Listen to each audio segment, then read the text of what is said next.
চট্টগ্রামের আনোয়ারায় দ্রুতগতি বাসের ধাক্কায় দুমড়ে মুচড়ে গেছে ৬টি সিএনজি চালিত অটোরিকশা। এতে প্রাণ হারিয়েছে ২ নারী, আহত হয়েছে অত্যন্ত ৩০ জন। বৃহস্পতিবার রাত ৮টার দিকে আনোয়ারা উপজেলা টানেল সংযোগ চত্বরে ঘটে এই ভয়াবহ দুর্ঘটনা। প্রত্যক্ষদর্শীরা জানান, টানেল সড়ক থেকে বের হয়ে একটি যাত্রীবাহী বাস নিয়ন্ত্রণ হারিয়ে চত্বরে দাঁড়িয়ে থাকা ৬টি অটোরিকশাকে সজোরে ধাক্কা দেয়। পরে বাসটি সড়কের পাশের একটি চায়ের দোকানে ঢুকে পড়ে।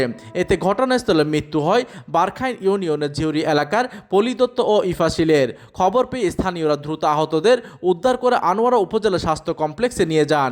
তবে প্রাথমিক চিকিৎসা শেষে আশঙ্কাজনক অবস্থায় কয়েকজনকে চট্টগ্রাম মেডিকেল কলেজ হাসপাতালে পাঠানো হয়েছে।